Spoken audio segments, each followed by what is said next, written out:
السلام عليكم ورحمة الله وبركاته. إن الحمد لله نحمده ونستعينه ونستغفره ونعوذ بالله من شرور أنفسنا ومن سيئات أعمالنا. من يهده الله فلا مضل له ومن يضلل فلا هادي له.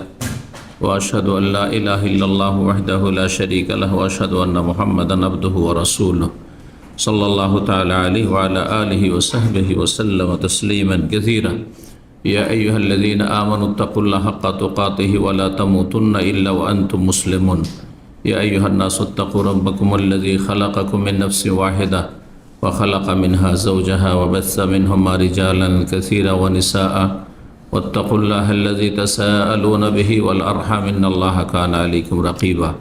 يا أيها الذين آمنوا اتقوا الله وقولوا قولا سديدا يصلح لكم أعمالكم ويغفر لكم ذنوبكم ومن يطع الله ورسوله فقد فاز فوزا عظيما. أما بعد فإن خير الحديث كتاب الله وخير الهدي هدي محمد صلى الله عليه وسلم وشر الأمور محدثاتها وكل محدثة بدعة وكل بدعة ضلالة وكل ضلالة في النار. أعوذ بالله من الشيطان الرجيم. ولا تشتروا بآياتي ثمنا قليلا. সম্মানিত দিনী ভাতৃমণ্ডলী, আল্লাহ রাব্বুল আলামিনের প্রশংসা এবং প্রিয় নবী সাল্লাল্লাহু আলাইহি সাল্লামের উপর সালাত ও সালামের পর আজ বৃহস্পতিবার 17 রবিউল আখির 1447 হিজরি মোতাবেক 9 অক্টোবর 2025 আমাদের ধারাবাহিক সাপ্তাহিক বিষয়ভিত্তিক আলোচনার বিষয়বস্তু অত্যন্ত একটি গুরুত্বপূর্ণ বিষয়, যে বিষয়টি এমন একটি মানব জাতির অধিকাংশের অপরাধ, যে অপরাধ মানুষকে ধ্বংস করে, মানুষের দিন ধ্বংস করে, পরকাল নষ্ট করে, দুনিয়া ধ্বংস করে। কিন্তু মানুষ দুনিয়ার তুচ্ছ স্বার্থে সেই পাপে জড়িয়ে যায়। এমন একটি গুরুত্বপূর্ণ বিষয় যেটি আগামীকালকের জুমার সৌদি আরবের প্রতিটি মসজিদের খুতবা, আপনাদের অবগতির জন্য বলছি। আগামীকালকে সৌদি আরবে ধর্ম মন্ত্রণালয় থেকে, ওয়াজারাত শরীর ইসলামিয়া থেকে ঘোষণা হয়েছে যেন প্রতিটি মসজিদে এই ক্রাইম, এই অপরাধের ওপর যেন আলোকপাত করা হয় খুতবায়। তো আমরা তার আগেই আজকেই সে বিষয়টি আলোচনা করে নিতে চাইছি, যাতে করে এখানে রেকর্ডিং সিস্টেম আমাদের কাছে সুন্দর আছে, বিষয়টি রেকর্ড হয়ে যায়। আর তারপরে রব্বা মোবাল্লাগিন আউ আমিন সামে, নবী সাল্লাল্লাহু আলাইহি ওয়াসাল্লামের হাদিস। অনেক সময় দেখা যায় যে সরাসরি যারা কোনো বিষয় সম্পর্কে শিখেছে বা জেনেছে বা শুনেছে, তার চাইতে বেশি পরোক্ষভাবে যাদের কাছে পৌঁছানো হবে, রব্বা মোবাল্লাগ, পরবর্তীকালে পৌঁছানো হবে, সেটা কোনো লোকের মাধ্যমে হোক, যেমন প্রাচীন যুগে হইতো রেকর্ডিং সিস্টেমের পূর্বের যুগগুলিতে, আর এখনকার যুগে রেকর্ডিংয়ের অডিও ভিডিওর মাধ্যমে হোক, যাদেরকে পরবর্তীকালে পৌঁছানো হতে পারে তারা বেশি আমাদের চাইতে, আপনাদের চাইতে সরাসরি যারা শ্রোতা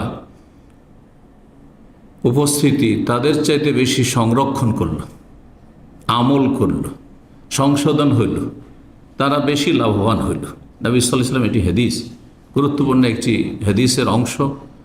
কিতাবুল ইলমে, জ্ঞানের ক্ষেত্রে, যে জ্ঞান চর্চার ক্ষেত্রে এ কথা চিন্তা করেন না যে সামনে তো আমার 2-4-5টা লোকই শুনল, কী বা লাভ হলো, এত দামি দামি কথা বললাম, কী বা লাভ হলো। হতে পারে যে যারা এই 2-4-5 জন লোক শুনেছে, এরা ওইভাবে সংরক্ষণ করতে মুখস্থ রাখতে পারেনি, অথবা ওইভাবে হয়তো তারা আমল করতে পারেনি, ওইভাবে নিজের জীবনকে সংশোধিত করতে পারেনি, কিন্তু তারা হয়তো এই কথাগুলি অন্যের কাছে পৌঁছেছে, নিজে হয়তো সেই জ্যোতি থেকে, আলো থেকে বঞ্চিত হয়েছে, বেশি লাভবান হতে পারেনি। কিন্তু যাদের কাছে পৌঁছে দিয়েছে পরবর্তীকালে তারা, বা তাদের মাধ্যমে পৌঁছেছে, তারা বেশি সংশোধন হয়েছে, বেশি আমল করেছে, বেশি ভালো মানুষ হয়ে গেছে। এটা বাস্তব সত্য, এতে কোনো সন্দেহ নেই। এই জন্য বহু সময় দেখা যায় যে ওস্তাদ চাইতে ছাত্র অনেক বড় হয়েছে। ইসলামের ইতিহাসে আইম্মায়ে কেরামদের জীবনী দেখুন যে তাদের ওস্তাদ চাইতে, বড় বড় আইম্মায়ে কেরাম, তারা ওস্তাদ চাইতে বেশি আগে বেড়ে গেছেন, বা তাদের খেদমত অনেক বেশি হয়েছে। রুব্বা মুবাল্লাগিন আও আমিন সামিইন। সুতরাং আমরা আজকে বিষয়টি নিয়ে আলোচনা করতে চাইছি। বিষয়টি হচ্ছে লোভ, লালসা এবং তার ভয়াবহ পরিণাম, দুনিয়ার পরিণাম। এগুলি আপনারা চোখের সামনে দেখতে পাচ্ছেন। অন্তর্দৃষ্টি যদি থাকে, হ্যাঁ, জ্ঞান চক্ষু থাকে, যদি বিবেক থাকে, তো দেখতে পাচ্ছেন চোখের সামনে। এবং বাংলা ভাষায় একটি প্রবাদ রয়েছে, হ্যাঁ, লোভে পাপ আর পাপে মরণ। কথাটি আছে আমাদের সমাজে, জ্ঞানী গুণীরা বলেছে। এগুলি কথা কোরআন হাদিসের কথা নয়, আল্লাহ রসুলের কথা নয়, কিন্তু আল্লাহ এবং রসুলের কথার সাল্লাল্লাহু আলাইহি ওয়াসাল্লাম অনুকূলে পক্ষে। সুতরাং সেগুলি আমরা সমর্থনের জন্য বলতে পারি এবং সেগুলি থেকে আমরা শিক্ষা নিতে পারি। বড়দের থেকে আমরা এই কথাগুলি শুনে সেগুলি আমরা আমলে নিলে আমাদের জীবনটা সুন্দর হয়ে যাবে। আগের মুরব্বীরা, আমরা যাদেরকে মুরব্বী পেয়েছি, তারা এমন এমন কথাগুলি বলতো যেগুলিকে হয়তো আমরা তখন গুরুত্ব দিতাম না, কারণ তখন আমরা কচি কাছে অল্প বয়সের ছিলাম। যাদেরকে পেয়েছি তখন আমাদের বয়স 8 বছর, 10 বছর, 12 বছর, কি বুঝবো দুনিয়ার ভালো মন্দ। কিন্তু তাদের কথাগুলি আমাদের ব্রেনে কিন্তু একবার নকশা করে আছে, ছোটকালে শুনেছি। আর এখন জ্ঞান চর্চা করার পরে, কোরআন হাদিসের জ্ঞান হাসিলের পরে সেই কথাগুলি গুরুত্ব আমরা অনুধাবন করছি। আমার নানা রাহিমাহুল্লাহ তাআলা, না, আমি যখন 18-19 বছর বয়স তখনই তিনি ইন্তেকাল করে দুনিয়া থেকে বিদায় হয়েছে। কিন্তু তার আগে নানার বাড়ি থেকে লেখাপড়া করেছি 10 বছর, 11 বছর বয়সগুলিতে। তো সেই সময় উনি যখন গ্রামীণ জুলুম অত্যাচার হইতো, হ্যাঁ, সীমা লঙ্ঘন হইতো, তখন ছেলেদেরকে সান্ত্বনা দিয়ে, মামাদেরকে সান্ত্বনা দিয়ে বলতেন যে ধৈর্যের অনেক গুণ, লোকে বলে ঢিলে। বুঝতে পারলেন না? মানে ধৈর্যের ফলাফল অনেক বেশি, অপরিসীম। কিন্তু লোকেরা যারা দেখবে যে আপনি মার খেয়েও ধৈর্য ধরে, কিছুই বললেন না, আপনি লাঞ্ছিত হয়ে গেলেন, আপনাকে অপমান করা হলো, আপনার জুলুম অত্যাচার করা হলো, আপনার জমি জায়গা কেড়ে নেওয়া হলো, বেঈমানি করা হলো, বিভিন্ন রকম জুলুম অত্যাচার আমাদের দেশে, হ্যাঁ, পারিবারিক, সামাজিক, হ্যাঁ, জুলুম অত্যাচার হচ্ছে। ধৈর্য ধরেন। ধৈর্য ধরা খুব কষ্টকর। ধৈর্যের পানপাত্র বা পানীয় যেটা, সেটা খুব তিক্ত, খুব কষ্ট লাগে ধৈর্য ধরতে। আপনার গায়ে রক্ত মাংস আছে। লোকেরা যখন দেখে যে আপনি মার খেয়ে, লাঞ্ছিত হয়ে আর ক্ষতিগ্রস্ত হয়ে কিছুই বললেন না, কেন কিছু আপনি প্রতিক্রিয়া দেখালেন না, কেন প্রতিশোধ নিলেন না, ইত্যাদি ইত্যাদি, তখন লোকেরা মন্তব্য করে যে লোকটা কি কাপুরুষ। এই লোকে বলে ঢিলে, তারা তো আর কাপুরুষ এত সুন্দর ভাষা জানতো না। কি রে, কিছুই বললো না, মার খেতে হয়ে গেল। কিন্তু ওর যে ফলাফল আছে, সত্যি ফলাফল আছে। ইন্নাল্লাহ মা সাবিরিন, ইন্নী জাযাইতুহুমুল ইয়াওমা বিমা সাবারু ইন্নামা ইউওয়াফাস সাবিরুনা বিগাইরি হিসাব। ধৈর্যের উপরে বলতে গেলে বহু আয়াত কোরআনে কারিমে রয়েছে। সুবহানাল্লাহ, কত গুরুত্বপূর্ণ বিষয়। তো বলছিলাম লোভ সম্পর্কে। লোভ, লালসা, মানুষকে আল্লাহ সৃষ্টি করেছেন এইরকম করে যে তাদের প্রকৃতিতে কিছু ভালো গুণ আছে, ভালো বৈশিষ্ট্য আছে, আর কিছু প্রাকৃতিকভাবে খারাপ দোষ ত্রুটি আছে, প্রত্যেকের মধ্যে আছে, কার মধ্যে কম, কার মধ্যে বেশি। যেই ব্যক্তি ভালো গুণগুলিকে কি করে, তার পরিচর্যা করে, সেগুলিকে শক্তিশালী করার চেষ্টা করে, তখন ভালো গুণগুলি শক্তিশালী হয়ে যায়, তখন ভালো মানুষ হয়ে যায়। মানব জাতির, আমাদের, আপনাদের সংশোধন ক্ষেত্রে এই কথাটি বলছি। আপনার মধ্যে ভালো কিছু বৈশিষ্ট্য আছে। মাঝে মাঝে আপনার হিতাহিত জ্ঞান কাজ করে, তখন নিজেকে তিরস্কার করেন কিছু মন্দের ওপর, অবশ্যই করেন। ভালো দিক আছে, সেগুলিকে আপনি বৃদ্ধি করার চেষ্টা করেন, শক্তিশালী করার চেষ্টা করেন, সেগুলিকে আপনি আহার দেন, আপনি সেগুলির সেবা যত্ন করেন। দেখবেন যে আপনি আরও বেশি ভালো মানুষ হয়ে গেছেন, আর ওই বৈশিষ্ট্যগুলি অনেক শক্তিশালী হয়ে গেছে আপনার মধ্যে। কুওয়াতে মালাকিয়া, ইমাম শাহ ওলিউল্লাহ মুহাদ্দিস দেহলভী রাহিমাহুল্লাহ বলছে, এগুলি হচ্ছে কুওয়াতে মালাকিয়া। মালাক মানে ফেরেশতা, ফেরেশতাগত শক্তি, ফেরেশতার মতো চরিত্র। এই জন্য মানে এই লোকটি, আরে লোক, এই মানুষ তো ফেরেশতা, ভালো মানুষকে বলা হয়, মানে আকাশ থেকে নেমে এসছে ভালো মানুষ। আর মানুষের মধ্যে, প্রত্যেক মানুষের মধ্যে, আমার আবার প্রত্যেকের মধ্যে কিছু খারাপ শক্তি রয়েছে, যেগুলোকে শাহ ওলিউল্লাহ মুহাদ্দিস দেহলভী রাহিমাহুল্লাহর ভাষায়, যিনি ওস্তাজুল হাদিস ফিল হিন্দ, ভারত উপমহাদেশের হাদিসের প্রথম শিক্ষক, যিনি সহিহ বুখারী মদিনা থেকে লেখাপড়া করে, সহিহ মুসলিম মদিনা থেকে লেখাপড়া করে তারপরে প্রথম দর্স শুরু করেন দিল্লিতে, দিল্লির মসনদে। তার আগে ভারতের ঢাকা থেকে শুরু করে আফগানিস্তান পর্যন্ত কোন শহরে গ্রামে বুখারীর দর্সের ব্যবস্থা ছিল না, বুখারী শিক্ষা ছিল না। কি ছিল? সুফিবাদ, পীর মুরিদি শিক্ষা ছিল, শিরক বিদআতের মাজার পূজার শিক্ষা ছিল, হলুল ওয়াহদাতুল কুফরির শিক্ষা ছিল, ধর্মের নামে জালিয়াতির শিক্ষা ছিল, আর ফিকহি গোঁড়ামির শিক্ষা ছিল। হেদায়া যেখানে পড়া হইতো, বিশাল পতাকা সেখানে উত্তোলন করা থাকতো যে হেদায়া শরীফের ক্লাস হচ্ছে সেখানে। এই ছিল মজহাবে গোঁড়ামি, যা তুঙ্গে উঠেছিল। আজকে থেকে 400-500 বছর আগের ইতিহাস। জি, এখন যে কিছু কিছু জায়গায় মার খাচ্ছে, মসজিদ ভেঙে দেওয়া হচ্ছে, মসজিদ আপনার জ্বালিয়ে দেওয়া হচ্ছে, তারই কিছু ধারাবাহিকতা চলে আসছে। গোঁড়ামির ওপর আঘাত লাগতে লাগতে লাগতে কোরআন হাদিসের, তৌহিদের, সুন্নাহর আর আপনার ওয়াহির আঘাত করতে করতে করতে আলহামদুলিল্লাহ চূর্ণ বিচূর্ণ হয়েছে, আলহামদুলিল্লাহ। তারপরে কিছু জায়গায় থেকে গেছে, এখানে তারা এখনও শক্তিশালী আছে, সেই জাহিলিয়াতের যুগে এর দিকে তারা ফিরে যাচ্ছে, কিন্তু আল্লাহ তাদেরকে সফল করবেন না ইনশাআল্লাহ। জি, তো বলছিলাম, আর বেশি দূরে না গিয়ে আসল বিষয়ের দিকে ফিরে আসি। লোভ লালসা, লোভ লালসা দুনিয়া আখেরাতকে ক্ষতিগ্রস্ত করে। এই ক্ষেত্রে প্রথম কোরআনে কারীমের আয়াতের আলোকে আলোচনা করব, তারপর রাসূলুল্লাহ সাল্লাল্লাহু আলাইহি ওয়াসাল্লামের হাদিসের আলোকে আলোচনা করব লোভ লালসা সম্পর্কে এবং তার ভয়াবহ পরিণাম সম্পর্কে।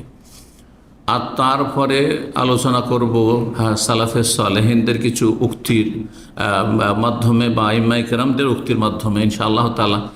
এইভাবে আমরা আজকে এই আলোচনাটি শেষ করব। আল্লাহ যেন তৌফিক দান করেন। প্রথম আয়াত সূরা বাকারা আয়াত নম্বর 141। আল্লাহ রাব্বুল আলামিন এই আয়াতটির একটা অংশ বলছেন, ওয়ালা তাশতারু বিআয়াতি সামানান কালিলা, তোমরা আমার আয়াত কি, আয়াত মানে বাহ্যিক যেটা, সেটা হচ্ছে কি আয়াত মানে কোরআনে কারিমার আয়াত, তাই না?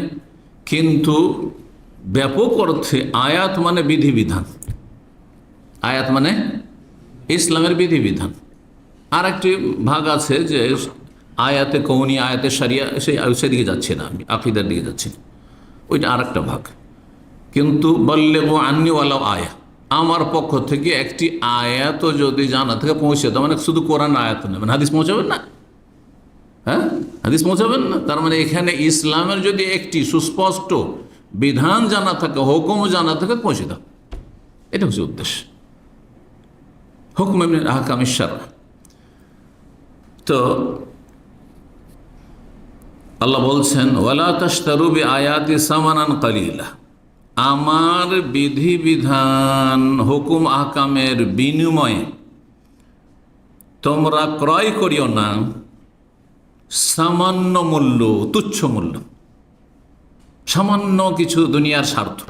সামানান কালিলা, সামান্য দুনিয়ার স্বার্থ হাসিল করলে, গোটা দুনিয়াও যদি হাসিল করেন, আল্লাহর বিধানের একটি বিধানের সামনে সমস্ত কিছু তুচ্ছ। এই জন্য রাসূলুল্লাহ সাল্লাল্লাহু আলাইহি ওয়াসাল্লামের হাদিসগুলি একটু চিন্তা করে দেখেন, যে ফজরের 2 রাকাত সুন্নাত, ফরজও না, আর 5 ওয়াক্ত সালাতের কথাও বলেননি নবী সাল্লাল্লাহু আলাইহি ওয়াসাল্লাম, বলেছেন রাকাতাল ফজরি খায়রুম মিনাদ দুনিয়া ওয়া মা ফিহা। ফজরের 2 রাকাত সুন্নাত, 2 রাকাত সুন্নাতেরই যদি এত ফজিলত আর মহত্ব থাকে, তাহলে ফরজের কত মহত্ব আছে। আর শুধু ফজরেই যদি এত ফজিলত থাকে, তো বাকি আরও 4 মিলে কত ফজিলত রয়েছে। তো একজন নামাজি মানুষের কাছে কত বিশাল সম্পদ রয়েছে, যা দুনিয়া, এইরকম বহু দুনিয়া মিলেও তার সামনে কিছুই না। রাকাত আল ফজরি, ফজর 2 রাকাত সুন্নাত নামাজ, খায়রুম মিনাদ দুনিয়া, উৎকৃষ্ট পৃথিবী এবং অমাফিহার পৃথিবীতে যা কিছু আছে, যত রাজত্ব আছে আর যত রাজভাণ্ডার আছে আর প্রতিটি দেশে যত সম্পদ রয়েছে মানুষের কাছে, হ্যাঁ সম্পদ হোক ব্যক্তির কাছে অথবা রাষ্ট্রীয় সম্পদ হোক, আর যত খনিজ সম্পদ আছে, হ্যাঁ ভূগর্ভে রয়েছে, যা কিছু আসমান জমিনের মাঝখানে রয়েছে, যত ধন দৌলত রয়েছে, সমস্ত কিছুর চাইতে সমস্ত কিছু, যত শিক্ষিত মানুষ রয়েছে আর যত শিক্ষা প্রতিষ্ঠান রয়েছে, যত কিছু রয়েছে, দুনিয়ার উন্নতি রয়েছে, সায়েন্স আর টেকনোলজি রয়েছে, এগুলো মাফিয়ার অন্তর্ভুক্ত। সমস্ত কিছুর চাইতে মূল্যবান হচ্ছে, উৎকৃষ্ট হচ্ছে ফজরের 2 রাকাত সালাত, নামাজ আদায়কারীর জন্য। একজন লোক যখন ফজরের 2 রাকাত সুন্নাত পড়লো, তার কাছে যদি কিছুই না থাকে, ওই ফজরের 2 রাকাত নামাজ পড়েছে, দুনিয়া এবং দুনিয়ায় যা কিছু আছে তার চাইতে বেশি সে লাভ হাসিল করেছে। বলুন আলহামদুলিল্লাহ। যাকে আল্লাহ তৌফিক দিয়েছেন, এইভাবে আল্লাহ তৌফিক দিয়ে থাকেন। আর যার কাছে গুরুত্ব নেই, ফরজের গুরুত্ব নেই, মুসলিম থাকলেই কি, আর নামাজ ছেড়ে দিয়ে কাফের হইলেই বা কি, আর জাহান্নামে গেলেই বা কি, ও তো বিশ্বাসই নেই জাহান্নাম বলে। যখন যাবে তখন বিশ্বাস হবে, তখন বলে আনা এখন আর কি, এখন সাজা শাস্তির সময়। ঠিক তো দুনিয়ার সামান্য মূল্য বা সামান্য কিছু হাসিলের জন্য আমার বিধিবিধানকে তোমরা কি করে দিও না, বিক্রি করে দিও না। এখানে তাস্তর মানে ক্রয় করা, বিক্রি করা। তোমরা আমার ওলা তাস্তর বি আয়াতি, আমার বিধিবিধানের বিনিময়ে তোমরা দুনিয়ার তুচ্ছ কিছু ক্রয় করিও না।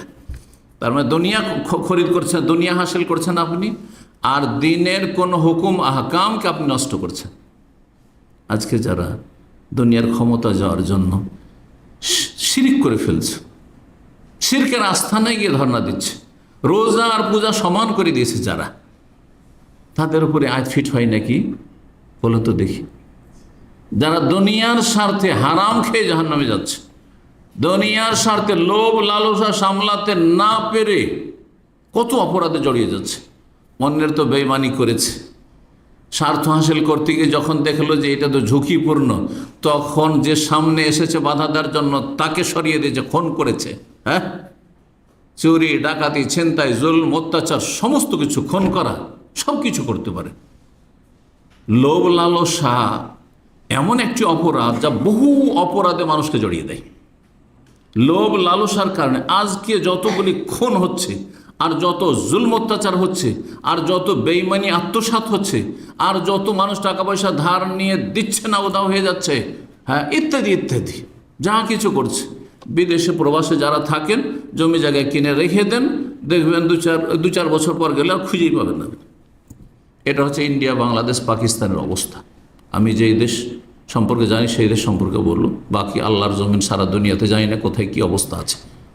আমাকে অনেক ভাইরা, আমাদের দিনী ভাইরা বলেছেন যে তারা কেন ফ্ল্যাট নিচ্ছেন। ফ্ল্যাট কেন নিচ্ছেন? আপনি জমি জায়গা নেন, জমি জায়গা নিয়ে আমি প্রবাসে থাকবো, ওখানে 1 বছর পরে গিয়ে দেখবো যে কেউ বাড়ি করে বসে আছে।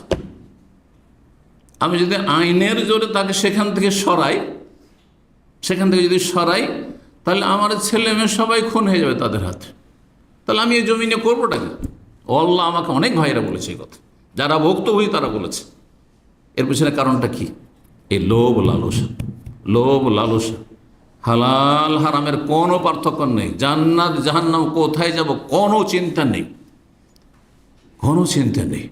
আমার এটা ন্যায্য, আমার ছেলে মেয়েগুলো এই হারাম খেয়ে কি মানুষ হবে, না এগুলো কুকুর হবে, মানুষ হবে শুকুর কুকুর হবে, কোনো চিন্তা নেই। তার অসৎ জন্মাচ্ছে, সব হারাম খেয়ে সব অসৎ জন্মাচ্ছে, কিন্তু কোনো চিন্তা নেই। ওয়ালা তাশতারু বিআয়াতি সামানান কালিলা।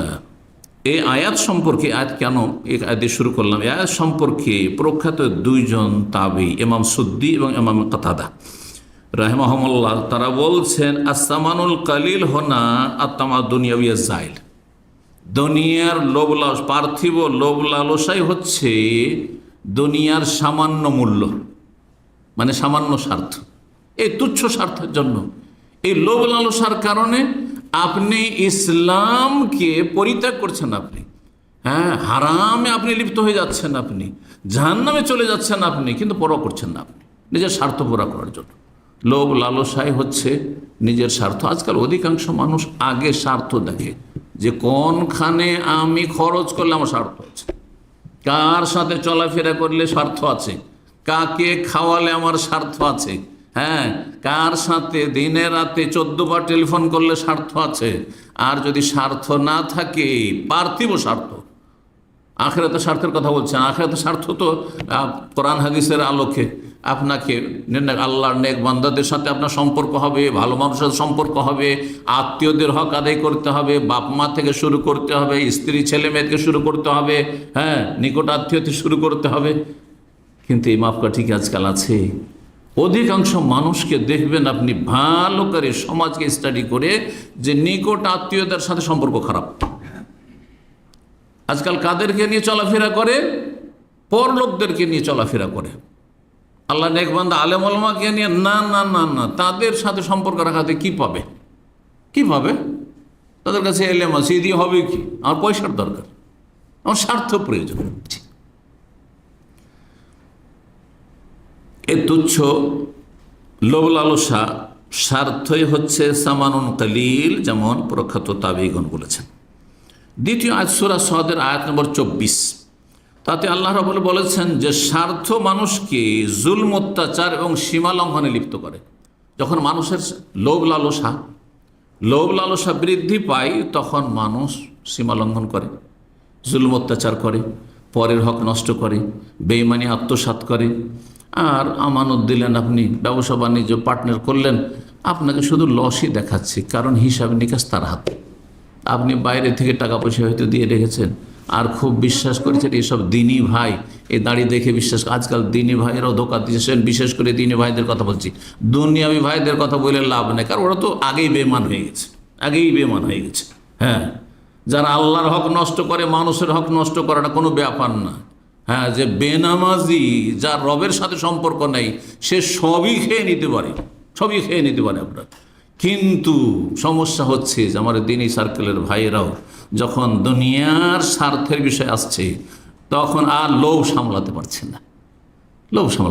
না, টাকা পয়সা ধার নিয়ে দিচ্ছে না, আমানতে খেয়ানত করছে, আর হিসাবে নয়ছয় করছে, আর তারপরে পার্টনার হিসাবে নিচ্ছে, আর নেওয়ার পরে হিসাব নিকাশের খবর নেই। হ্যাঁ, কোনো খবর নেই। আউযুবিল্লাহ। এরকম খুব কমই লোক আছে যারা বড় আমানতের সাথে নিজের শরীকদের হক আদায় করে দিচ্ছে। কিসের জন্য? কারণ হচ্ছে একটি, সেটা হচ্ছে লোভ লালসা। আল্লাহ রাব্বুল ইরশাদ করছেন, ওয়া ইন্না কাসীরাম মিনাল খুলাতা'i লা ইয়াবগি বাযুহুম আলা বায। দাউদ আলাইহিস সালামের ঘটনা প্রসঙ্গে আল্লাহ এখানে বর্ণনা করেছেন। দাউদ আলাইহিস সালামের ভাষা, ওয়া ইন্না কাসীরাম মিনাল খুলাতা, অনেক অংশীদারগণ, পার্টনার, যারা টাকা পয়সার শরিক আছে, ব্যবসা বাণিজ্যের শরিক আছে, অনেক পার্টনার বা শরিক লোকেরা কি করে? তারা একে অপরের ওপর জুলম অত্যাচার করে থাকে, হক নষ্ট করে থাকে। লোভ লালসার কারণে মানুষ, দেখেন, আপনি মালিকের কাছ থেকে বেতন নিচ্ছেন, কিন্তু আপনি ডিউটির সময় ফাঁকিবাজি করছেন, ডিউটির সময় অন্য জায়গায় কাজ করছেন, দেন ডিউটির সময় আর কিছু করে নিচ্ছেন। হ্যাঁ, মালিকের যেসব যন্ত্রপাতি রয়েছে সেগুলো নিয়ে আপনি অন্য জায়গায় পার্ট টাইম করে বেড়াচ্ছেন। এগুলো অনেকেই করছেন। কিসের জন্য? লোভ সামলাতে পারছেন না। কারণ এইসব যন্ত্রপাতি আমি কিনলে তো অনেক টাকা খরচ হবে, এটা করলে তো হবে। আর তারপরে টাকা পয়সা যখন আপনাকে কেনাকাটার ক্ষেত্রে দেওয়া হচ্ছে, তখন আজকাল অধিকাংশ মানুষ এই ক্ষেত্রে আমানত নেই বললেই চলে। এই জন্য আমি এর আগেও বয়ান করেছি, আজকে আপনাকে বলি, এই লোভ লালসার কারণে জেনে গেছে দোকানদাররা যে এরা হারাম খায়, সুতরাং এদেরকে জিজ্ঞাসা করতে কত টাকা লিখব। একবার আমি আজকে 10-15 বছর আগের ঘটনা, এইখানে পাশের একটা মহল্লা গিজাজ আছে, কিং খালেদ রোডে, একটা তখন এই আপনার KFCর মতো SFC সম্ভবত এসেছিল, এরকম কিছু এসেছিল। তো রোস্টের দোকান, আমাদের কিছু ইসলাম সেন্টার মেহমান এসছে নিতে, আমিও আছি, আমার ছাত্র ভাইয়ের 2-1 জন আছে সাথে ওদের গাড়িতে। তো আমি কাউন্টারে গেলাম, দেখি তো আরও দু একজন আছে। তো আমাকে জিজ্ঞাসা করেছে একজন নেপালি অমুসলিম যে কত টাকা লিখব, কত টাকা লিখব। আমি বলছি কত টাকা লিখব মানে যত বিল হইল। তখন আমার দিকে তাকিয়ে দেখছে, তারপরে আমি বললাম যে এটা কেন জিজ্ঞেস করলে, তোমার বিল যা হলো তা লিখবে, কত টাকা লিখব মানে বলছে সব কই বলতা হয়, হ্যাঁ যে এত টাকা লিখো, বিল হলো 50 টাকা, লিখবে 100 টাকা। বুঝতে পেরেছেন? তাহলে দেখেন কিসের জন্য এটা হারাম খাচ্ছেন আপনি, এই যে লোভ। আপনার রুজি হারাম, আপনার শরীরে যাচ্ছে হারাম যাচ্ছে। নবী সাল্লাল্লাহু আলাইহি ওয়াসাল্লাম বলেছেন আইয়ুমা লাহমিন নাবাতা মিনাস সুদ ফান্নার আওলা বিহি, হারাম খেয়ে যে গোশত রক্ত তৈরি হয় তার হকদার হচ্ছে জাহান্নাম, জাহান্নামে যাবেন।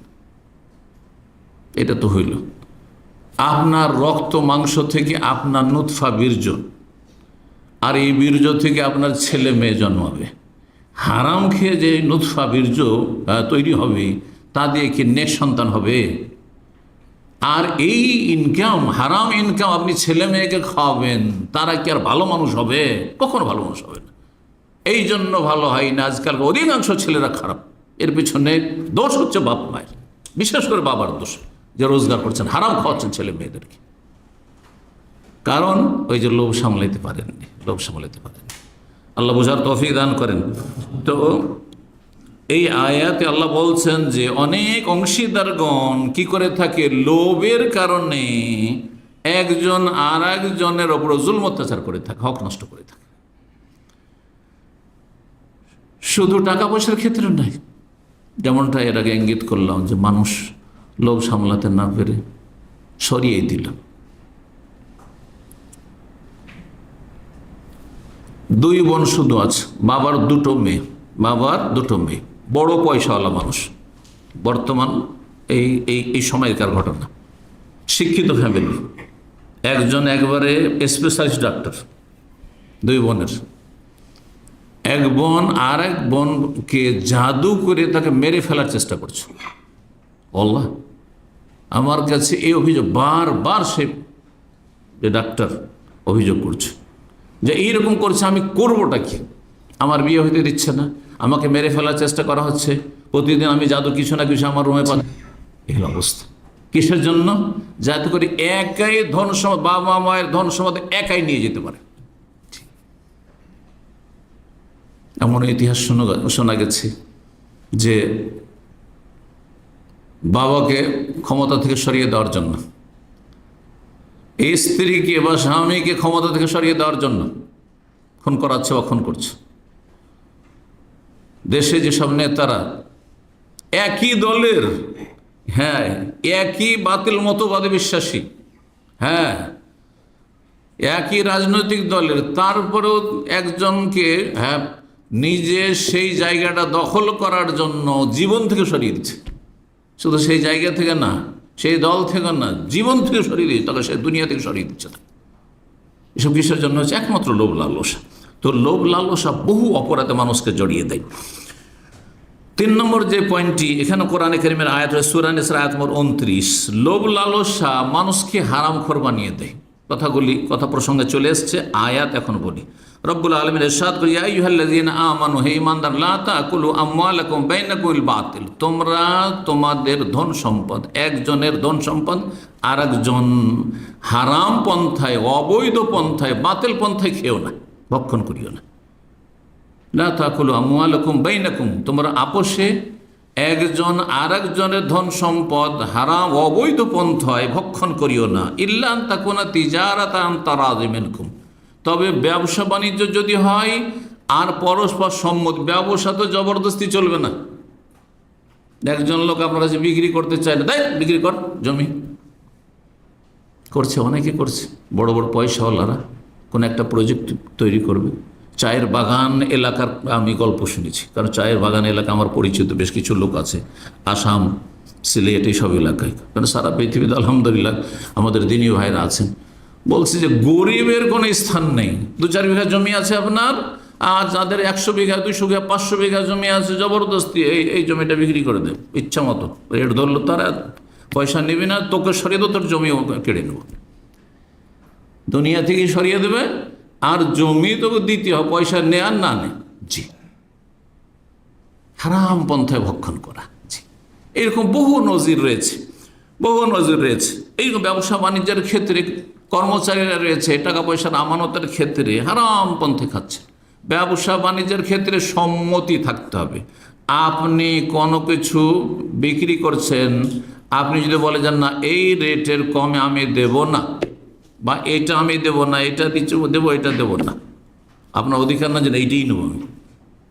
যেটা দিতে চাইবে, যতটা দিতে চাইবে, যে রেটই দিতে চাইবে, পোষায় নেন, না হয়ে চলে যান, পোষায় নেন না হয়ে চলে যান। এই বিবাহ সাথীর ক্ষেত্রে, বিবাহ সাথীর ক্ষেত্রে অনেক ভাইরা জিজ্ঞাসা করে যে আমাদের দেশে তো 5 লাখ টাকা মোহরানা কাবিন বেঁধে দিচ্ছে, আর আমি তো দিতে পারবো না, এখন আমি তো মেয়েটাকে বিয়ে করতে চাই, তা আমি হয়তো তাতে সাইন করে দিলাম, ওকে 5 লাখ ঠিক আছে মেনেই নিলাম, আর দিব 1 লাখ, জায়েজ? না, না জায়েজ, আল মুসলিমুন আলা শুরুতি, তুমি তাতে সাইন করেছো, দিতে হবে। তো বলছে তাহলে আমি যে বিয়ে করতে চাই, তো সেটাই ফরজ, সেখানে বিয়ে করতে হবে। যেখানে 1 লাখ টাকাওয়ালা মহিলা পাবে সেখানে বিয়ে করা, হ্যাঁ, যেখানে ফ্রিতে পাবে সেখানে বিয়ে করো, হ্যাঁ, 10 টাকা তো পেতে পারো তুমি, সেখানে বিয়ে করো। কারণ সৌদি আরবে 1 লাখ রিয়াল না হলে বিয়ে হবে না, তো এখানেই করতে হবে নাকি? হ্যাঁ, জি। আমার এক বন্ধু ছিল মাদ্রাসার শিক্ষক, আল কাসিম, তো সে নতুন নতুন বিয়ে করেছে, আর প্রায় 1.5 লাখ রিয়াল খরচ করেছে। আর যৌবনকালের কথা বলছি, তখন প্রথম মদিনা থেকে পাশ করে আসার পর, আপনার বিয়েতে কত খরচ হয়েছে? তো আমি বললাম আমাদের বিয়েতে রিয়ালে বললে তো একটু লজ্জা লাগছে আমাকে, তো দেশের টাকাই বলি, 10,000 টাকা খরচ হয়েছে। তো রিয়ালে, তখন রিয়ালের দাম মানে কম ছিল, তখন 1 রিয়ালে মাত্র ইন্ডিয়ার 3.5 টাকা হইতো, আর ওই বাংলাদেশে মনে হয় 4.5 টাকা এরকম কিছু হইতো, বা 5 টাকার বেশি ছিল না। তো আমি বললাম এরকম, তো বলছে সুবহানাল্লাহ, তো আমি তো 1.5 লাখ রিয়ালে তো 70টা বিয়ে করতে পারতাম, 70টা বিয়ে করতে পারতাম, জায়েজ হইলে আর কি। জি, তো যে কথা বলছিলাম, কি যেন বললাম এই কথাগুলি, হ্যাঁ, আপনি তিজারাতান, ব্যবসার ক্ষেত্রেও তারাজি মানে পরস্পর সম্মতি থাকতে হবে, সম্মতি থাকতে হবে। সম্মতি না থাকলে জবরদস্তি, না এটা তোমার কাছ থেকে আমি কিনবো, এটা আমার পছন্দ লেগেছে, এটা দিতেই হবে, না এটা তোমাকে কিনতেই হবে, নাকি কিনতেই হবে আমাকে। এক মুফতি ফতুয়া দিয়েছে বাংলাদেশ, আজব মুফতি, আজব মুফতি। ইন্ডিয়া, বাংলাদেশে, বিশেষ করে বাংলাদেশে তো আরও বেশি উদ্ভট মুফতি আছে, আজব মুফতি আছে। এক মুফতি কি ফতুয়া দিয়েছে জানেন?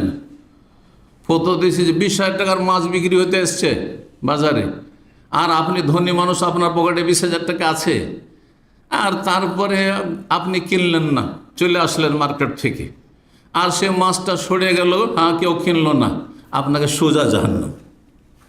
এত জাহান্নাম, এত জাহান্নাম, আউযুবিল্লাহ। এ তো খারেজিদের ফতোয়া রে ভাই, কোন অপরাধ করে দিল? হ্যাঁ, আমার জন্য মাছ কেনা ফরজ, হ্যাঁ 20,000 টাকা পকেট আছে সেই জন্য। সহজ একটু জ্ঞান নেই যে আরে গরু কেটে কেটে, হ্যাঁ 250 গ্রামও গোস্ত বিক্রি হচ্ছে, হ্যাঁ খাসির গোস্ত 250 গ্রাম আমি নিজে বিক্রি হইতে দেখেছি, হচ্ছে না, হচ্ছে না? তো খাসি গরু কেটে কেটে বিক্রি করছে, আর 20,000 টাকার মাছটা একটা ধনী লোককে কিনতে হবে, কেটে কেটে বিক্রি করো তুমি। এতটুকু জ্ঞান নেই তো ফতোয়া দেওয়ার কোনো অধিকার আছে? আর এইরকম ফতোয়া যারা দেয় তাদেরই আবার, হ্যাঁ ফতোয়া এক শ্রেণীর মূর্খ হয় নিশ্চিত। তাহলে মুফতি যেমন মূর্খ, তেমন মোস্তাফতি যারা ফতোয়া নিচ্ছে তারাও বড় মূর্খ। আল্লাহ হেদায়েত দান করুন, সতর্ক সাবধান। তো বাতিল পন্থায় ভক্ষণ হচ্ছে, বাতিল পন্থায় ভক্ষণ হচ্ছে আপনার এই লোভ লালস। লোভ লালসা মানুষকে হারাম করে বানিয়ে দেয়, হারামে লিপ্ত করে, তখন হারাম খেতে শুরু করে, লোভ সামলাতে পারে না। ক্যাশে ডিউটি করছেন অনেকে, কিন্তু ক্যাশ নাড়াচাড় করছেন মালিকের। মালিক হয়তো ওই রাতে আসবে, টাকাটা নিয়ে চলে, বা সপ্তাহে একবার আসবে, বা বাস কত টাকা বিক্রি হয়েছে, আমার এত টাইম নেই, তুমি যা বলবে তাই। বলছে এত নিজের পকেট ভর্তি করে কিছু নামকে অস্তে দিয়ে দেওয়া। একবার আল কাসিমে এক পেট্রোল পাম্পের মুদিখানা বা কালে গেছি গ্রোসারিতে, তো গিয়ে অমুসলিম দেখছি, একজন অমুসলিম রয়েছে। তো ওকে জিজ্ঞাসা করেছি তোমার রাতে কত, বেতন কত? তো বলছে বেতন বেশি না, কত, 700 বেতন মাত্র, অথচ কাউন্টারে সে ক্যাশে কাজ করছে। তো তখনকার যুগ, আগের যুগে। তো আমি বললাম যে তোমার বেতন তো খুব কম। বলছে বেতন কম কিন্তু আমি পুষিয়ে নিই। বেতন কম কিন্তু আমি কি করি, পুষিয়ে নিই। মানে কীভাবে পুষিয়ে নাও? স্যার मैं कैश में ड्यूटी करता हूँ, हाँ जितना लगता हम रख लेते জি, বোঝা গেছে? ও নিয়ে টিয়ে বাকালার মালিককে তুমি হাত তোলা দিয়ে দিল, ব্যাস। জি হ্যাঁ, এ হলো অবস্থা। আল্লাহ হেদায়েত দান করি হারামখোরদেরকে, এদের অনিষ্ট থেকে আল্লাহ রক্ষা করুন। জি, 5 নম্বর যে বিষয়টি কোরআন কারীমের আলোকে আল্লাহ রাব্বুল নিষেধ করেছেন লোভ লালসা। এবং লোভ লালসা হচ্ছে দুনিয়ার দিকে ওপরে তাকানো, ওপরে তাকানো। মানুষের যখন লোভ লালসা থাকে তখন ওপর দিকে তাকা, উফ ওরা এত বড় লোক হয়ে গেল, হ্যাঁ ওরা এত পয়সার মালিক হয়ে গেল, ও এত টাকা ইনকাম করে, একই সাথে আসলাম ও গাড়ির মালিক হয়ে গেছে, গাড়িতে চড়ে বেড়াচ্ছে, আমার একটা সাইকেলও নেই, আর আমি ও 700 টাকা বেতনে আছি, আর সে ও 700 টাকা বেতনে একই সাথে এসেছিল আর ইনভেস্টার হয়ে গেল, দাম আমি আছে এরকম। ও এখনও 700 টাকা বেতনওয়ালা 2 জন ছিল, একজন ইনভেস্টার বিশাল বড় পয়সাওয়ালা ইনভেস্টার হয়েছে, আর একজন 700 টাকাওয়ালা এখন মনে হয় 2,500-3 হাজার টাকাই পায়। তো এখন যদি আক্ষেপ করতে থাকে তো বাঁচবে? হ্যাঁ, দুনিয়াও ক্ষতিগ্রস্ত, আখেরাতও ক্ষতিগ্রস্ত, আর ওপর দিকে তাকে আল্লাহর জীবনে শুকরিয়া আদায় করতে পারবে না, শুকরিয়া আদায় করতে পারবে না। আল্লাহ রাব্বুল নিষেধ করেছেন যে দুনিয়ার সাজসজ্জা শোভা সৌন্দর্যের দিকে তাকাবে না। সূরা হিজর আয়াত নম্বর 88 আল্লাহ ইরশাদ, লা তামুদ্দান্না আইনাইকা ইলা মা মাত্তা'না বিহি আজওয়াজাম মিনহুম যাহরাতাল হায়াতিদ দুনিয়া। হে নবী, হে মুসলিম, হে মানুষ, তুমি তোমার 2 চক্ষু সম্প্রসারিত করিও না এলা মা মাত্তা'না বিহি, ওই সব ভোগবিলাসীদেরকে যে ভোগবিলাসের সামগ্রী দিয়েছি, বিলাসিতার সামগ্রী দিয়েছি, ধন সম্পদ দিয়েছি, আমোদ ফুর্তির সম্পদ দিয়েছি, সামগ্রী দিয়েছি, সেদিকে তাকায়ও না। যাই রে কত সুখের জীবনযাপন করছে। গ্রামে গঞ্জে মানুষ হিংসা করে কেন? বিদেশ থেকে গেলে খুব হিংসা করে। আমার গ্রামের একজন বলছে, ভাই উফ আপনাদেরই জীবন, কত যে আক্ষেপে বলছে, আল্লাহ কি বলছে, আপনাদেরই জীবন কত। তাহলে তার মনও কষ্ট যে আমি ওই গ্রামেই পড়ে আছি, ওই আমি মাটির বাড়িতে পড়ে আছি, আর এরা আকাশে উড়ছে, প্লেনে উড়ছে, তো এরা বিদেশে থাকছে, কত যে মনও কষ্ট। শান্তি আছে এতে? দুনিয়া তো শান্তির নেই, আখেরা তো শান্তির নেই, যার ফলে বিভিন্ন পাপ, আর অন্তরের পাপ প্রথম হয়। আল্লাহ বলেছেন অন্তরের পাপের কথা, অন্তরের পাপিষ্ট, অমাইয়াক্তুম হাফাইন্নাহু আসামুন কলবু। সাক্ষী গোপন রাখার ক্ষেত্রে আল্লাহ বলছেন, যারা সাক্ষী সত্য কথা জানার পর সত্য কথা বলবে না, অপরাধী সাব্যস্ত হয়তো সাক্ষীটা দিলে, কিন্তু সাক্ষী দিল না, অপরাধী সে ছাড়া পেয়ে গেল বা ছাড় পেয়ে গেল। সেই ব্যক্তির অন্তর হচ্ছে পাপিষ্ট, আসামুন কলবু। মানুষের অন্তর যখন পাপিষ্ট হয়ে যায়, তখন অঙ্গ প্রত্যঙ্গ, মাথা থেকে পা পর্যন্ত, তার ব্রেন, বুদ্ধি, চিন্তা, চেতনা, হাত পা সব কিছুই পাপ করতে লাগে, সব কিছু পাপ করতে লাগে। তখন ধন সম্পদ যা কিছু আছে সব পাপের কাজে খরচ হয়। তো আল্লাহ রাব্বুল আলামিন বলছেন যে তোমার 2 চক্ষু সম্প্রসারিত করিও না এলা মা মাত্তা'না বিহি আজওয়াজাম মিনহুম, যে শোভা সৌন্দর্যের ভোগের সামগ্রীগুলি আমি তাদেরকে দান করেছি বা দিয়েছি কাফেরদেরকে, পাপীদেরকে, অসৎ লোকদেরকে, সেদিকে তাকে প্রতারিত হয়ে না। আপনি দেখেন যে কাফেরদের সেই জাঁকজমকপূর্ণ জীবনযাপন, আর তাদের বিলাসিতায়, আর তারা কত খরচ করে, তারা কত আয়েশ আমোদ ফুর্তি করে, তাহলে কি শান্তি আছে? কোনো শান্তি নেই। শান্তি আছে কিসে? আলা বিযিকরিল্লাহি তাতমাইন্নুল কুলুব। আল্লাহকে স্মরণ করুন, আল্লাহর সাথে সম্পৃক্ত হন, তাল্লুক বিল্লাহ, অন্তরের কলবের সম্পর্ক আল্লাহর সাথে অটুট মজবুত করুন। রব কখনো অসহায় আপনাকে ছেড়ে দেবেন না। যেটুকু খাবেন, আপনি শুকনো রুটি খাবেন, তাতে শান্তি পাবেন আপনি। ডাল ভাত খাবেন, তাতে আপনি শান্তি পাবেন। পকেটে পয়সা না থাকলেও তখন নিচের দিকে দেখবেন যে আল্লাহ আমি তো সুস্থ আছি। কিছু না থাকলে মাথা থেকে পা পর্যন্ত যতগুলি আমার পার্টস আছে, অঙ্গ প্রত্যঙ্গ সবগুলি ঠিক আছে আল্লাহ। ব্রেনটা আমার সুন্দর আছে, চোখগুলি আমার মাশাআল্লাহ সুন্দর কাজ করছে, আমার হাত পা কাজ করছে, অঙ্গ প্রত্যঙ্গ কাজ করছে, আমার কোনো দুরারোগ্য ব্যাধি নেই, আমার কোনো ধ্বংসাত্মক কোনো শরীরে ব্যাধি নেই, আলহামদুলিল্লাহ। মানসিক শান্তি আছে, বলুন আলহামদুলিল্লাহ। আল্লাহ রাব্বুল আলামিন যেন আমাদেরকে তৌফিক দান করেন তার জিকির এবং শুকরের। আল্লাহুম্মা ইন্না আলা যিকরিকা ওয়া শুকরিকা ওয়া হুসনি ইবাদাতিক। তো আয়াতি কথা লম্বা হয়ে গেল, আমি এখন এগিয়ে যাওয়ার চেষ্টা করি। এখন কিছু হাদিস শোনাই, প্রসিদ্ধ হাদিস লোভ লালসা থেকে সতর্ক সাবধান করার ক্ষেত্রে, লোভ লালসার ভয়াবহতা সম্পর্কে এটি প্রসিদ্ধ হাদিস। এই হাদিসটি এত গুরুত্বপূর্ণ হাদিস যে এই হাদিসের ওপর কয়েকশো পৃষ্ঠার একটি কিতাবই রয়েছে, ইমাম ইবনে রাজব রাহিমাতুল্লাহ আলাইহি শারহ। একটি হাদিস শারাতে একটি হাদিসের ভাষ্য করেছেন তিনি। তো এই হাদিসটি মুসনাদ আহমদে রয়েছে, তিরমিজিতে রয়েছে, এবং হাদিসটি আল্লামা আলবানী রাহমাহুল্লাহ সহি বলেছেন। হাদিসটি হচ্ছে এইরকম যে মাযিবানে যায় আনে উরসিলা ফি গানামিন বিআফসাদা লাহা মিন হিরসিল মারই আলাল মালি ওয়া শারাফি লিদিনিহি। দুটো ক্ষুধার্ত নেকড়ে বাঘ, হাদিসের বিষয়বস্তু হচ্ছে দুটো ক্ষুধার্ত নেকড়ে বাঘ। নেকড়ে বাঘ বুঝেন তো? হ্যাঁ, নেকড়ে বাঘ ভয় পায়। যদি নেকড়ে বাঘ একা থাকে, হ্যাঁ, আর যদি দু চারজন আপনারা থাকেন তো ভয় পায়, পালাবে। একজনকে যদি পায়, একটা দুটো বকরি পায়, পাল ছাড়া বকরি পায়, ওটার উপর আক্রমণ করে, ভীতু।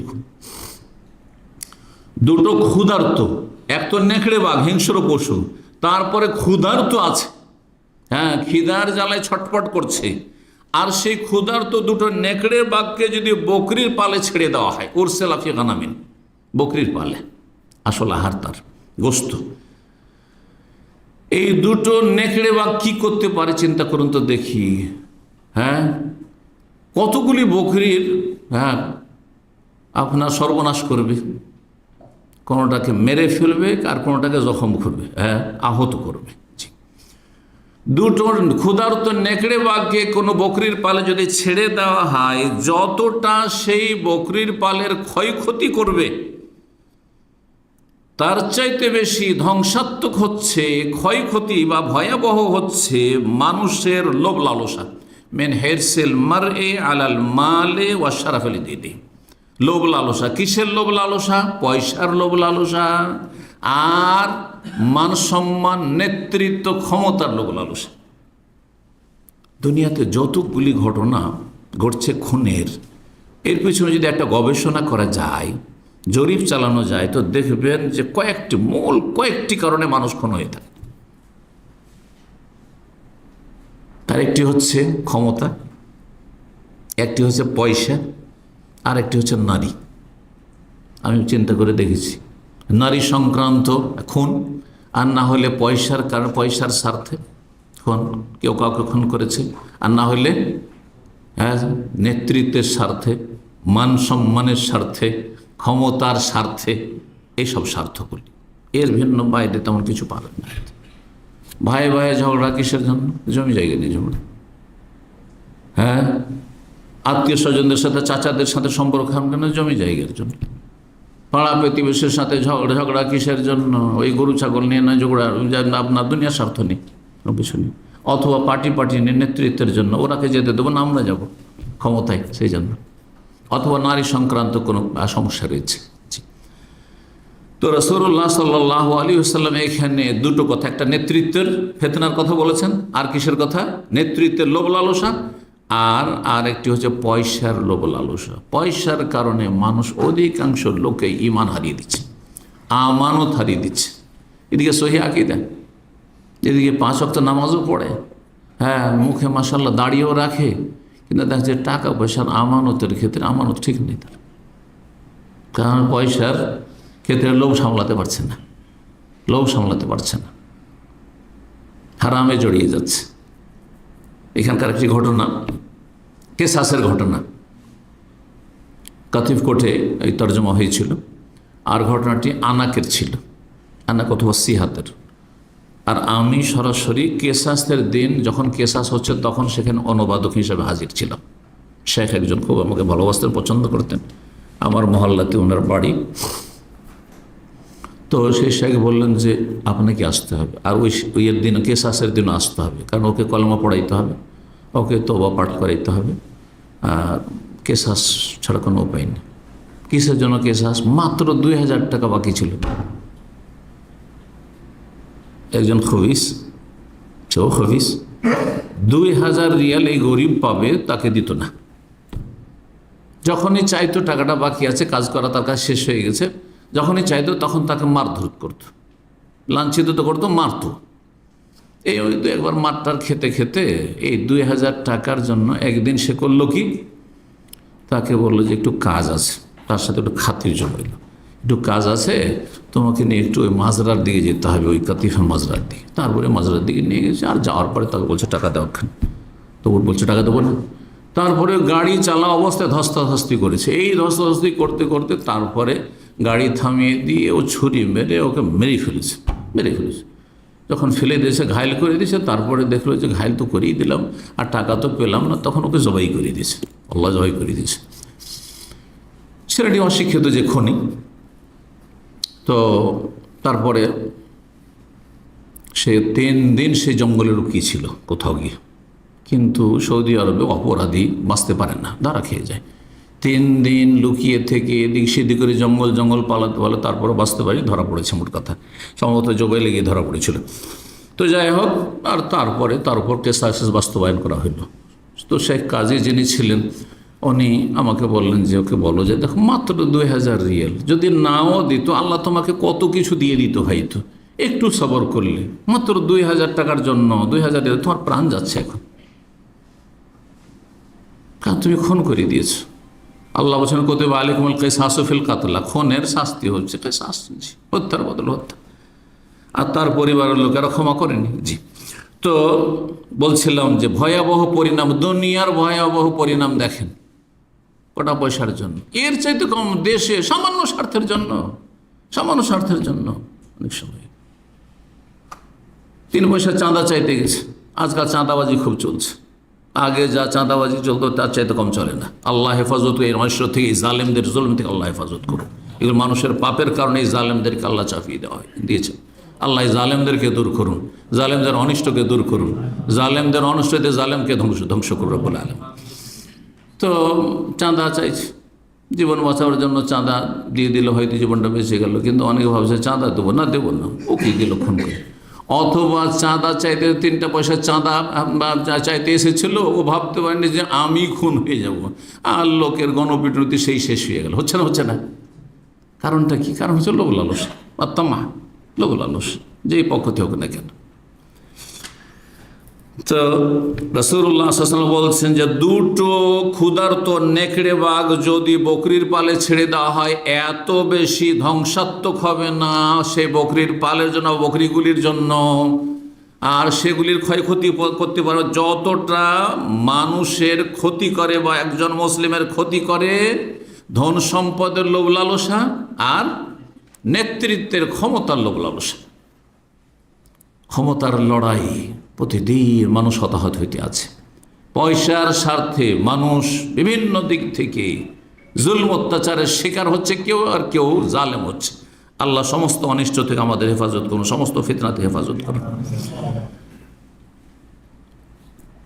উমর বিন খাত্তাব রাদিয়াল্লাহু তাআলা আনহু বর্ণনা করেন, হাদিস সহিহ বুখারী এবং মুসলিমে রয়েছে আরেকটি হাদিস। রাসূলুল্লাহ সাল্লাল্লাহু আলাইহি ওয়াসাল্লাম একদিন ওমরকে বললেন, ওমর রাদিয়াল্লাহু তাআলা কিছু বাইতুল মাল থেকে দিচ্ছেন, তো তিনি অনাগ্রহী, নিতে চাইছেন না। রাসূলুল্লাহ সাল্লাল্লাহু আলাইহি ওয়াসাল্লাম বললেন যে না, তুমি এতে আপত্তি কেন করছো? তুমি তো আর চাওনি, তোমাকে দেওয়া হচ্ছে, আমি দিচ্ছি রাসূলুল্লাহ, আমি সবাইকে দিচ্ছি, তোমাকে দিচ্ছি। খুযহু, নেও, কেন নিচ্ছ না? ওমা জাকা মিন হাযাল মালে, এই বাইতুল মাল থেকে, সরকারি দফতর থেকে অথবা যেখান থেকে হোক না কেন, কেউ যদি তোমাকে দেয়, ওয়ান্তা গায়রু মুশরিফিন, কিন্তু তুমি তার জন্য উদ্গ্রীব না, মানে লোভী না, যে পয়সা আসুক দেখ, লোভ লালসাও নেই, আর চাইছো না, আর ওত পেতে বসে আছো, ধর্ণা দিয়ে বসে আছো নেওয়ার জন্য, এমনটাও না। ওয়ালা সাইলিন, আর তুমি যাচ্চাও করছো না, চাইছো না। ফাখুজ, নাও। চাইছো না, কোনো লোভও নেই, বিনা চায় বিনা লোভে যদি চলে আসে তো গ্রহণ করো। ওমাল্লা, আর যদি দেখো যে কেউ লোভ লালসা রাখছে আর কেউ চেয়ে নিচ্ছে, তুমি চাইবে না, তুমি চাইবে না, তুমি লোভ লালসা করে না। ওমাল্লা, এইভাবে যদি সহজে না আসে কোনো ধন সম্পদ, ফালা তুতবিউ নাফসাক, তাহলে তার পিছনে তুমি ছুটিও না, তার পিছনে তুমি ছুটিও না। তার লোভ লালসাবিহীন দুনিয়া হাসিল করেন, এতে শান্তি রয়েছে, এতে পাপ মুক্ত আপনি জীবন হাসিল করতে পারবেন, এতে আপনার জান্নাত বহাল থাকবে, এতে জাহান্নামের আযাব থেকে বাঁচতে পারবেন, কবরের আযাব থেকে বাঁচতে পারবেন। বান্দার হকের হুকুকুল ইবাদ, বান্দার হকের ক্ষেত্রে আপনি হাসর মাঠে হিসাব দিতে পারবেন। আল্লাহ কারো একটা পয়সা মেরে আসেনি, লোভ লালসা ছিল না এই জন্য কারো একটা পয়সা মেরে আসেনি, লোভ লালসা ছিল না সেই জন্য কারো কাছে ধার নিয়ে আসেনি, ধার কর্জার বোঝা নিয়ে হঠাৎ করে মরণের পরোয়ানা চলে আসলে মারা গেলেন। যদি এক একটি দিক আমি বলি, কারণ বিষয়টা স্পষ্ট করলে বলতে হয়, তাহলে অনেক সময় লেগে যাবে, কিন্তু একটি কথা শুধু বলছি, এখানে অনেক ভাইয়েরা আছেন আমাদের দিনী সার্কেলের ভাইয়েরা, নিজের পয়সা নেই, পরের পয়সা নিয়ে ও লাখ লাখ টাকার ব্যবসা দাঁড় করতে চায়।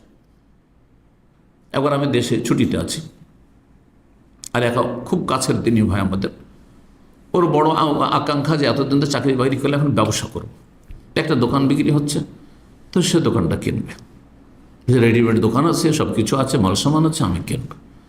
তো আমাকে বলছে যে শেখ, আমি এটা কিনতে চাইছি, আপনার পরামর্শ, আর যদি কিছু সহযোগিতা, মানে ধার কর্জে হাসানা, ভালো কর্জে হাসানা যদি আমানতদার হয় আর সময় মতো দিয়ে দেয়, মানুষের কাছে নেওয়া যেতে পারে। কিন্তু আমি জিজ্ঞাসা করলাম তাকে যে আপনার কাছে ক্যাশ কত টাকা আছে নিজের, আর দাম কত। আমি দেখাইতে চাইছি লোভ, লোভ মানুষকে মানে উচ্চ আকাঙ্ক্ষায় পৌঁছে দেয়। হ্যাঁ, আদার ব্যাপারই জাহাজের খবর। জি, তো বলছে আমি কোনো রকম 10,000 রিয়াল জুড়াতে পারবো। আমি বললাম দোকানের দাম কত? বলছে 50,000 রিয়াল। বলছে ওয়াল্লাহ জায়েজ নয়, প্রয়োজন, খবরদারি কাজ করবেন না। আমার জীবনে আমি এই কাজ করি না। আমি আমার ছোট্ট একটা বাড়ি করেছি, তা আমি 6 বছরে বাড়ি করেছি ধীরে ধীরে।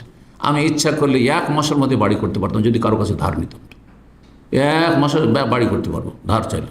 কারো কাছে লাখ রিয়াল ধার চাইলে এমন লোক আছে যে লাখ রিয়াল ধার নিতে পারবো, কিন্তু জীবনে কারো কাছে ধার আমি চাইনি। কেউ বলতে পারবে না যে আমি কারো কাছে 1 টাকা ধার চেয়েছি। আলহামদুলিল্লাহ, এভাবে চলার চেষ্টা করুন না। আলহামদুলিল্লাহ, মনে শান্তি আছে, শরীরও সুখী আছে, শান্তি আছে, শারীরিক মানসিক সব দিক থেকে আরামে আছে, কারো কোনো বোঝা নেই, কারো কোনো পয়সা নেই, কোনো চিন্তা নেই। আমি করে যাচ্ছি ছেলে মেয়েদের জন্য, যদি একটা বাড়ি করে যেতে পারি তাহলে তাদের ভবিষ্যৎ একটা বাড়ি থাকলো রেডিমেড, আর যদি না থাকে যেই রব আমাকে রিজিক, সেই রব তাদের রিজিক দেবেন। কেন আপনি পরের পয়সা নিয়ে আপনি, আমি এটাকে খুব বলি যে পরের কাঁধে পা দিয়ে কেন উঁচা হইতে যাবেন, আপনি ওপরে উঠতে যাবেন, ওপরে উঠবেন, নিজে যতটা পারবো ওপরে উঠবেন, কিন্তু পরের কাঁধে পা দিয়ে আপনি ওপরে উঠবেন কেন? এই মন মানসিকতা, এত লোভ লালসা কেন? ব্যবসা করতে হবে নাকি? আজকাল বড় বড় ব্যবসায়ীরা দেখবেন যে ব্যাংকের আরাম সুদি লোন নিয়ে কোটি কোটি টাকার লোনে ডুবে আছে। গত সপ্তাহে একজন আবেদন করছে এক পরিবার যে 10 লক্ষ না তারও বেশি টাকা ঋণের বোঝা তার উপর চেপে গেছে ব্যবসা করতে গিয়ে, ক্ষতিগ্রস্ত হয়ে। এখন এই চিন্তায় মানে এক শেষ অবস্থা, কঠিন অবস্থা, মানসিক অশান্তি, পারিবারিক অশান্তি মানুষের কাছে এখন চেয়ে বেড়াচ্ছে। এটা ভালো? আপনি একটা গরিব মানুষ যার কাছে নেই 50,000 টাকা, 1 লাখ টাকা, 10 লাখ টাকার আপনার ব্যবসা শুরু করতে হবে, আর সেটা আপনার যার তার কাছ থেকে ধার নিয়ে, আর এর চাইতে নিকৃষ্ট হচ্ছে যে ধ্বংসাত্মক সুদের টাকা লোনে পয়সা নিয়ে বড় বড় ব্যবসায়ীরা দেখেন যে লোনে ডুবে আছে। হ্যাঁ, সুদি ব্যাংকের সাথে মালাউন অভিশপ্ত এই কাজের সাথে তারা জড়িত রয়েছে। তাদের জীবনে কী করে বরকত থাকবে, কী করে শান্তি থাকবে? না দুনিয়ায় শান্তি আছে, আর না আখিরাতে কোনো শান্তি নেই। সুদখোর যারা সুদের টাকা পয়সার সাথে, সুদি প্রতিষ্ঠানের সাথে লেনদেন করে, এসব লোন নিয়ে উপরে ওঠার চেষ্টা করে, বাড়ি করে, গাড়ি করে, আর ব্যবসা বাণিজ্য করে, কঠিন শাস্তি তাদের জন্য রয়েছে। আল্লাহু আকবার। ইজতানিবুস সাবাল মুবিকাত, ধ্বংসাত্মক 7টি গুনাহ অন্যতম গুনাহ হচ্ছে আকলুর রিবা, সুদি কারবার। আল্লাহ যেন সমস্ত অনিষ্ট থেকে দুনিয়া এবং আখিরাতে আমাদের বেঁচে থাকার তৌফিক দান করেন। লোভ লালসা মানুষকে ক্ষুধার্ত বানিয়ে দেয়। লোভ লালসা হলে টাকা পয়সা থাকলেও মনে হবে যে খাই খাই খাই খাই। যেমন কিছু লোকের বেশি খেয়ে অভ্যাস, যত খাই পেট ভর্তি হয়ে গেছে তবু মন ভর্তি, মন মানে মনের তৃপ্তি হয়নি, আরও খেতে চায়, আরও খেতে চায়। ওর চাইতে নিকৃষ্ট হচ্ছে ওই ব্যক্তি যেই ব্যক্তি লোভ লালসা থাকলে তখন আর তৃপ্তি হয় না, পয়সাতে তৃপ্তি হয় না। কোটি টাকার মালিক তারপরও তৃপ্তি নেই, পয়সার ওপর পয়সা, তারপর কোনো তৃপ্তি নেই। এই মর্মে সহিহ বুখারী মুসলিমের একটি হাদিস রয়েছে, রাসূলুল্লাহ সাল্লাল্লাহু আলাইহি ওয়াসাল্লাম বলেন, লাউ কানা লিবনে আদম ওয়াদিয়ান মিন মালিন, আদম সন্তানের এত বদ স্বভাব একটি রয়েছে যে দুটো মাঠ ভর্তি যদি ধন সম্পদ পেয়ে যায়, স্বর্ণ চাঁদি পেয়ে যায়, বিশাল বিশাল দুটো মাঠ ভর্তি, এখান থেকে রিয়াজ পর্যন্ত শুধু স্বর্ণ আর চাঁদিতে ভর্তি। আর একটা হচ্ছে হেজাজ, মক্কা থেকে মদিনা একবারে স্বর্ণ চাঁদিতে ভর্তি। যদি এরকম পেয়ে যায়, দুটো উপত্যকা ভরপুর যদি ধন সম্পদ পেয়ে যায়, অন্যের বাড়িতে মেনে যাহাবিন, হ্যাঁ মালিনা যে মেনে যাহাবিন, স্বর্ণ ভর্তি হয়ে রয়েছে, এত লাভ টাকা সালেসান, লোভ লালসা সামলাতে পারবেন না। 3 নম্বর, আর একটা মাঠ ভর্তি যদি স্বর্ণ পেতাম, টাকা পয়সা পেতাম, যখন ওটা হয়ে যাবে বলছে আরও যদি পেতাম ওয়ালায়াম লাউ জাওফা ইবনে আদম ইল্লা তুরাব, আদম সন্তানের পেট এত ক্ষুধার্ত খাই যে মাটি ছাড়া এই পেটকে কোনো কিছুতে ভর্তি করা যাবে না। মাটি মানে কবরের মাটি, কবরে না গেলে পেট ভরবে না, কবরে না গেলে তৃপ্তি হবে না, কবরে না গেলে মন ভরবে না, খাই মিটবে না। ওয়ালায়াম লাউ জাওফা ইবনে আদম ইল্লা তুরাব, এই মাটিতে না গেলে আদম সন্তানের পেট ভর্তি হবে না। ওয়াতুবুল্লাহু আলা মান তাব। তবে মানুষের মধ্যে লোভ যেহেতু রাখা আছে, লোভকে সংযত করতে হবে, সামলাইতে হবে, হ্যাঁ। আর এর চিকিৎসা হচ্ছে তওবা। ওয়াতুবুল্লাহু আলা মান তাব, যে তওবা করবে আল্লাহ তার তওবা কবুল করবে। আল্লাহ মাফ করে দাও, আল্লাহ তুমি আমার এতেই শান্তি দাও, এতে আমার পরিতুষ্টি দাও, পরিতৃপ্তি দাও। কানা, পরিতৃপ্তি, যে আলহামদুলিল্লাহ, শুকর আলহামদুলিল্লাহ। আমার দেশের মানুষরা মুখে মন্ত্র বলে শুকুর আলহামদুলিল্লাহ, এটি দেশি কথা, কিন্তু শুকুর আলহামদুলিল্লাহ খুবই বলে, কিন্তু অন্তর থেকে শুকরিয়া আদায় করে না, যার ফলে দুনিয়ার স্বার্থ তাদের কাছে বড় হয়ে গেছে। আল্লাহ রাব্বুল যেন অন্তর থেকে শুকরিয়া আদায় তৌফিক দান করেন। মানুষের লোভ লালসার কারণে সামান্য লোভ লালসা জেহাদের ময়দানেও যদি থাকে, রাসূলের একটি হাদিস রয়েছে, তাহলে জেহাদের এত বড় বিশাল নেকির সব কিছুকেই ছারখার করে দেবে, কিছুই পাবেন না আপনি। এই মর্মে সুনান নাসাইতে একটি হাদিস হয়েছে, আল্লাহ আলমানি রাহিমাহুল্লাহ সহিহুল জামিতে হাদিসটিকে সহি বলেছেন। ওবাদা ইবনে সামিদ রাদিয়াল্লাহু তাআলা থেকে বর্ণিত, তিনি বলেন, কালা রাসূলুল্লাহ সাল্লাল্লাহু আলাইহি ওয়াসাল্লাম বলেন, মান গাজা ফি সাবিলিল্লাহ, কেউ যদি আল্লাহর রাস্তায় সশস্ত্র যুদ্ধ করে, মানে জিহাদ করে, আল্লাহর কালিমা উচ্চারণ করে, দুনিয়ার স্বার্থে নয়।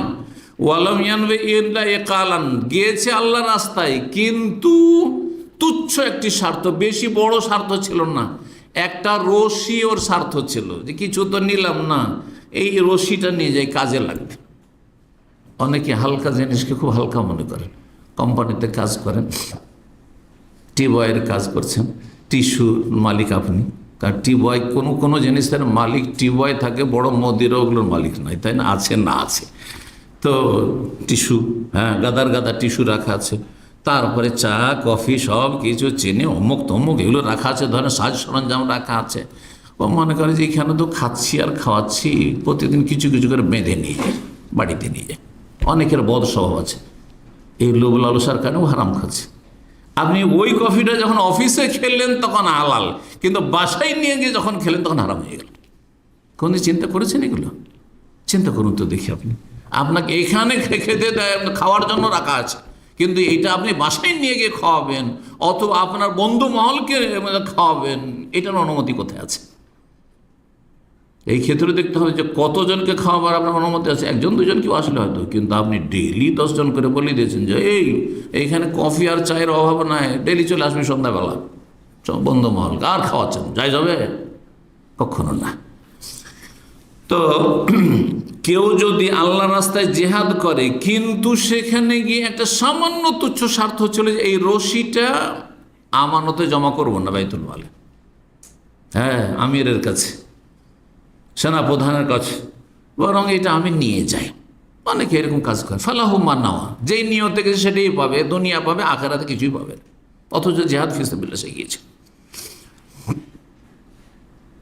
যারা লোভী তারা জাহান্নামী, লোভী তারা জাহান্নামী। আয়াজ বিন হেমার রাদিয়াল্লাহু তাআলা আনহু বর্ণনা করছেন যে রাসূলুল্লাহ বলেছেন, সহিহ মুসলিমের হাদিস, সহিহ মুসলিমে লম্বা হাদিসের অংশ, ও আহলুন নারে খামসাতুন, ওই হাদিসে জান্নাতি 5 রকমের আর জাহান্নামী 5 রকমের বর্ণনা করা হয়েছে।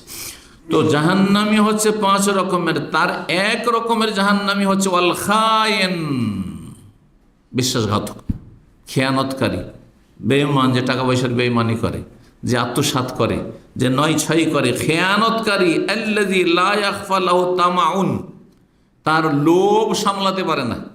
ওয়াইন তাক্কা ইল্লা খান, ও সামান্য কিছু হইলেও সেখানে খেয়ানত করে ফেলে। 1 টাকাও চুরি করতে পারলে চুরি করে নেবে, 1 টাকা মারতে পারলে মেরে নেবে, আমানতে খেয়ানত করে।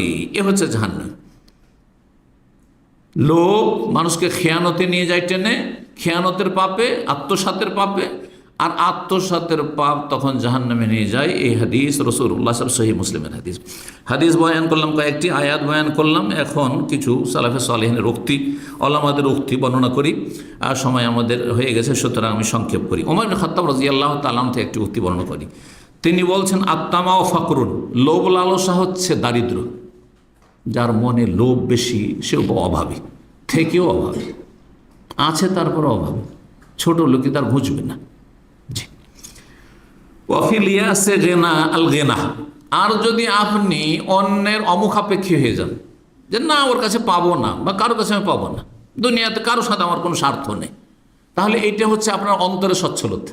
আপনি সচ্ছল দেন, কারণ কারো ধারেন না আপনি, কারো দ্বারস্থ না আপনি, কারো দিয়ে তাকিয়ে না যে ও দেবে তো খাবো, হ্যাঁ ওর কাছে কিছু আশা আছে না, আপনার কাছে কোনো আশা রাখেন, তাহলে ভালো, সম্পর্কও ভালো থাকবে আর আপনার অন্তরটাও ভালো থাকবে। অফির তামায়াল ফাকরু, আর লোভ লালসাতে অভাব দারিদ্র রয়েছে। অমা শাইউন আযহাবা লিউকুলির রিজালি মিনাত তামাম, মানুষের বিবেককে যেসব জিনিসগুলি বা যেসব বদচরিত্রগুলি কি করে, বিবেককে হরণ করে, কেড়ে নেয়, তার মধ্যে অন্যতম হচ্ছে লোভ লালসা।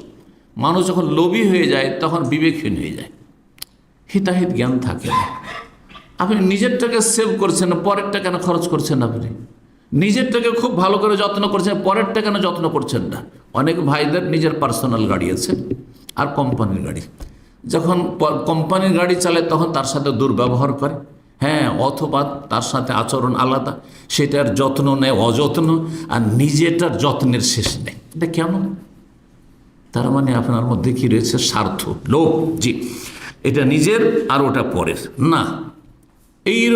এইরকম লোক হচ্ছে বিবেকহীন। মানুষের লোভ লালসা মানুষকে বিবেকহীন বানিয়ে দেয়। হাদিসটি মিশকাতে রয়েছে, বিভিন্ন হাদিস থেকে সংকলন করেছেন মিশকাতের লেখক। এখন আর বেশি আগে না বাড়িয়ে ইমাম হাসান বসরি রাহিমাহুল্লাহর উক্তি পেশ করি। তিনি বলছেন, সালাহুদ্দিন আল ওয়ারা, মানুষের দিনের সৌন্দর্য বা ভালো দিক, কল্যাণ হচ্ছে যে আপনার দিনদারি ভালো থাকবে। এটা আল ওয়ারা মানে আপনি অধিক সতর্কতা অবলম্বন করেন হারাম থেকে বাঁচার ক্ষেত্রে। বড়া আমি এর আগে একবার ব্যাখ্যা করেছি, তাকওয়া, জোহদ আর ওয়ারা, এই তিনটি। তাকওয়া হচ্ছে হারাম থেকে বেঁচে থাকা, সন্দেহ অপছন্দনীয় থেকে হয়তো বাঁচেন না, সন্দেহ কিছু অপছন্দনীয় আছে কিন্তু হারাম নয়। তাকওয়া ফরজ, সর্বনিম্ন, জাহান্নাম থেকে বাঁচবে, ওয়াত্তাকুন নার। হ্যাঁ, আর জাহান্নাম থেকে কারা বাঁচবে? যাদের মধ্যে তাকওয়া রয়েছে। জান্নাতি কারা হবে? যারা মুত্তাকিন। জি, তো তাকওয়া মানে হারাম থেকে বেঁচে থাকা। আর জোহদ হচ্ছে আখিরাতমুখী হওয়া, দুনিয়ার লোভ লালসা কমানো, দুনিয়া বিমুখতা। হ্যাঁ, এতে হবে কি, কেমন করে দুনিয়া বিমুখতা হবে? আপনি অপছন্দনীয় বা সন্দেহের জায়গা থেকে বেঁচে থাকবেন। হারাম মনে হচ্ছে না কিন্তু একটু সন্দেহ হচ্ছে, বেঁচে থাকেন আপনি। এটা হচ্ছে জোহদ আপনার। হ্যাঁ, যে আপনি দুনিয়া বিমুখ, দুনিয়ার অত ধারেন না।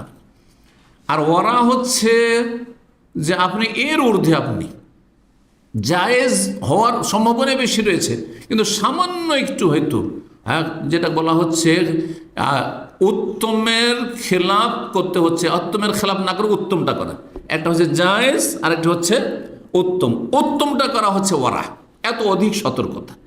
তো আমরা তো আমাদের নিজের তাকুয়াই রক্ষা করতে পারি না, তো কোথায় জোহদ আসবে? আর তার উপরে আপার লেভেল হচ্ছে আপনার মারাতেব, এগুলি আপনার আল্লাহ রাব্বুল আলামিন যে মারাতেবগুলি কোরআন হাদিসে বর্ণনা করেছেন, বেগম রাসূলুল্লাহ সাল্লাল্লাহু আলাইহি ওয়াসাল্লাম, তার উচ্চ মর্তবা, উচ্চ মর্যাদা হচ্ছে আপনার দিনদারির ক্ষেত্রে, পরেশগারির ক্ষেত্রে এবং আখিরাতমুখী হওয়ার ক্ষেত্রে আপনার এই ওয়ারা। তো বলছেন যে দিন সুন্দর হবে, হাসান বসরি বলছেন ওয়ারা মানে আপনি অনুত্তম থেকে বেঁচে থাকেন, আপনি খেলাফে আওলা থেকে বেঁচে থাকেন। আর অফাসাদহু, দিন মানুষের বরবাদ হয়, ধ্বংস হয় লোভ লালসা। লোভ লালসা করলে মানুষের ঈমান আমল ধ্বংস হয়। ইমাম ফুদাইল আয়াত বলছেন আফদালুল আমাল আল হিলম ইনদাল গাজাব, সবচেয়ে উত্তম আমল হচ্ছে রাগের সময় ধৈর্য ধারণ করা। রাগ মানুষের হইতে পারে, ধৈর্য ধারণ করেন আপনি। ওয়াসসাবর ইনদাত তামা, লোভ হচ্ছে লোভ লালসা, সবাই খাচ্ছে সবাই পাচ্ছে আমি পাই না, তখন কি করবেন? সবর করেন। ইমাম ইবনে তাইমিয়া রাহিমাহুল্লাহ বলছেন আত্তামা গিল্লুন ফিল অনকে কাইদুন ফির রিজল, মানুষের লোভ লালসা হচ্ছে গলার শেকল, গলায় শেকল যদি কারো পরে হয় কোনো আসামির অপরাধীর, আর ওয়াকাইদুন ফির রিজল, আর পায়ের বেড়ি, পায়ে বেড়ি পরানো আছে। যার মধ্যে লোভ আছে তার পায়ে বেড়ি পরানো আছে আর গলাতে শেকল পরানো আছে, সে বন্দী, সে বন্দী তার নাফসের কাছে, সে গোলাম, সে কুপ্রবৃত্তির গোলাম, কুপ্রবৃত্তির পূজারী, স্বার্থের পূজারী। এদা তামাফি আমরিন তাআল্লাকা কালবুহু, ইবনে তাইমিয়া রাহিমাহুল্লাহ আরো বলছেন যখন কোনো লোভ লালসা তার হয় তখন তার সাথে তার অন্তর সম্পৃক্ত হয়ে যায়, মনটা সেদিকে ঝুলন্ত হয়ে থাকে। সারা ফাকিরান ইলা হুসুলি, সুতরাং সেই ব্যক্তি ধন সম্পদ নিজের থাকা সত্ত্বেও কোনো অভাব নেই, চলে যাচ্ছে, তারপরে ওই স্বার্থ হাসিলের জন্য সে একেবারে দরিদ্র, অভাবী হয়ে যায়, অভাবী হয়ে যায়, মনের অভাবী হয়ে যায়। ইমাম ইবনুল কাইয়িম রাহিমাহুল্লাহ সর্বশেষ যে উক্তিটি এখানে পেশ করব, ইবনুল কাইয়িম রাহিমাহুল্লাহ, ইবনে তাইমিয়া রাহিমাহুল্লাহর প্রধান ছাত্র তিনি বলছেন লা ইয়াজতামুল ইখলাসু ফিল কলবি ওয়া মাহাব্বাতুল মাদহি ওয়াস সানাই ওয়া তামাফি মা ইনদান নাস, বলছেন একজন মানুষের অন্তরে যদি ইখলাস লিল্লাহিয়াত, আল্লাহর সন্তুষ্টি থাকে, তাহলে তার অন্তরে দুনিয়ার কে আমার প্রশংসা করলো, গুণগান করলো, সুনাম করলো, এটা কখনো জমা হবে না। যদি আমি পছন্দ করি যে আমার খুব সুনাম করুক মানুষ, আমাকে বলবো যে খুব ভালো, একজন ভালো আলেম আছেন, একজন আপনি এই খেদমত করছেন, এই খেদমত, আর আমাকে শুনতে খুব মজা লাগছে, তাহলে আমার মধ্যে ইখলাসে কমতি আছে, কমতি আছে। আর তাতে যদি ফুলতে শুরু করেন আপনি বেলুনের মতো, তাহলে জানবেন যে যত ফুলছেন তত বেশি আপনার ইমানে দুর্বলতা আছে, যে দুনিয়ার স্বার্থ ছাড়া আপনার কিছু নাই। তো বলছেন ইখলাস অন্তরে যদি থাকে তো মাহাব্বাতুল মাদহ ওয়াস সানা, প্রশংসাকে পছন্দ করবেন আপনি, আপনার গণকীর্তনকে পছন্দ করবেন, এটা হইতে পারে না, দুটো একসাথে একত্রিত হইতে পারে না। আপনি বরং এটাকে আপনি অ্যাভয়েড করবেন, না ভাই আমার মধ্যে অনেক ত্রুটি আছে যেটা আপনি জানেন না, আমার মধ্যে অনেক দুর্বলতা আছে স্যার আমি জানছি, আমার ঘরের কথা আমি জানছি, যেমন নিজের ঘরের কথা মানুষ নিজে জানে, তেমন নিজের জীবনের কথা, নিজের লাইফের কথা আমি জানি, লাইফ হিস্ট্রি আমার চাইতে আপনি বেশি জানেন আমার সম্পর্কে। সুতরাং এইরকম যদি অন্তর থাকে তাহলে জানতে হবে যে আপনার মধ্যে আমার মধ্যে ইখলাস আছে। আর কি ইখলাস যদি অন্তরে থাকে আল্লাহিয়াত, আল্লাহর জন্য যদি আপনি সত্যি আপনার ঈমান আমল হয়ে থাকে আর আখিরাতমুখী হন আপনি খুলুসিয়াতের সাথে, তাহলে মানুষের ঘরে কি আছে না আছে ওর জন্য কখনো লোভী হবেন না। আপনার পয়সাতে আমার কি, সেজন্য কোনো সময় কেউ প্রশ্ন করলে বলে যে উনি অনেক পয়সার মালিক, উনি অনেক ধনী, ওনার অনেক প্রপার্টি আছে, আমি বললাম আমার যেই আপনার মাসলার সাথে এগুলোর কী সম্পর্ক, ওনার পয়সাতে আমার কি স্বার্থ আছে? হ্যাঁ, মাসলা জিজ্ঞাসা সোজা, কার কি আছে না আছে, ধন দৌলত এটা বলার প্রয়োজনটা কি? আপনি কি মনে করেন যে কারো বেশি ধন দৌলত আছে সেজন্য তার প্রশ্ন গুরুত্ব আমি বেশি দেবো? ওইটা আমার কাছে অন্তত আশা করিয়েন না। আমি দেখি যে আপনার দাওয়াতি ময়দানে কতটা অবদান আছে, যতটা অবদান আছে, আপনি একজন গরিব লোক হন কিন্তু আপনি ইসলামী সেন্টারে আমার এখানে সরাসরি, অথবা আপনি দূরেও কোথাও দাওয়াতি কাজ করছেন, কিন্তু আমি সেটা জানছি যে আপনার এহসান অবদান আছে দাওয়াতের ফিল্ডে, তখন আপনার গুরুত্ব আছে, আপনার পয়সার গুরুত্ব আছে, আপনার লাইফের গুরুত্ব আমার কাছে আছে। নাহলে আপনার পয়সা দিয়ে আমার লাভটা কি? উম্মতের ফায়দা যদি হয়, ইসলামের ফায়দা হয়, আর তাহলে ফায়দা। আর আমি দুনিয়ার জন্য, আপনার পয়সা আছে সেজন্য আপনার গুরুত্ব দিতে হবে। কোন একজন, আমার এটি দিয়ে শেষ করছি, আমাকে বলছে একজন লোক এখানে এসছে আমার ইসলামিক সেন্টারে কয়েক বছর আগে, কোন একজন লোক পরিচয় করাচ্ছে, শেখ উনি অনেক পয়সার মালিক আর ওনার কয়েকটা দোকান আছে এখানে। তা আমি বললাম যে তাতে কি হলো? তাতে কি হলো? ও দোকান আছে, তাতে আমার কি? বলছে আমি তো এরকম কোনো সম্পর্ক রাখি না, যে কার দোকান আছে, কে ইনভেস্টার, কে পয়সাওয়ালা, সেই জন্য তার সাথে সম্পর্ক। ও আল্লাহ, আমার একজন লোক আমার এরকম আসে না। যদি দাওয়াতি ময়দানে তার সাথে খাতির থাকে তাহলে সে আমার বাসায় আসে, আমার এই সেন্টারে আসে, আমার পাশে বসে। জি, এটা গরিব হোক না কেন। তো আল্লাহ রাব্বুল আলামিন যেন আমাদেরকে যেসব ত্রুটি রয়েছে সেগুলি থেকে মুক্ত হওয়ার তৌফিক দান করেন। এবং বলছি না এটা নিজের জন্য, বরং এটা বলছি যে এইরকম চরিত্রের হওয়ার জন্য আরও বেশি আমরা চেষ্টা করতে পারি, এবং আপনারাও চেষ্টা করেন, আল্লাহ যেন তৌফিক দান করেন। এটা প্রমাণ করে যে আপনার দুনিয়ার লোভ লালসা নেই। লোভ লালসা করলে নিজের সম্মান নষ্ট হয়। লোভ লালসা করলে আপনি আল্লাহর অসন্তুষ্টি পাবেন। লোভ লালসা করলে আপনি লাঞ্ছিত অপদস্থ হবেন। লোভ লালসা করে যে তকদির পাল্টে যাবে, তাও তকদির পাল্টিবে না। যতটা ভাগ্যে আছে ততটা আসবে, তার বেশি মোটেই আসবে না। আর লোভ লালসা আপনার দুনিয়া আখেরাত দিনকে ধ্বংস করবে। যেমন নবী ঈসা আলাইহিস সালামের সেই দুটো নেকড়ে বাঘের হাদিস দ্বারা বুঝতে পারলেন। আল্লাহ রাব্বুল আলামিন আমাদেরকে লোভ লালসাকে সংযত করার তৌফিক দান করেন, এবং অবৈধ হারাম রুজি রোজগার থেকে আল্লাহ বেঁচে থাকার তৌফিক দান করেন। হালালে যেন বরকত দান করেন। আল্লাহ মাগফিনা বিহালালিকা আন হারামিকা ওয়া আগনিনা বিফাদলিকা আম্মান সিওয়াক। আল্লাহুম্মা আইন্না আলা যিকরিকা ওয়া শুকরিকা ওয়া হুসনি ইবাদাতিক। সুবহান রাব্বিকা রাব্বিল ইজ্জাতি আম্মা ইয়াসিফুন ওয়া সালামুন আলাল মুরসালিন ওয়ালহামদুলিল্লাহি রাব্বিল আলামিন।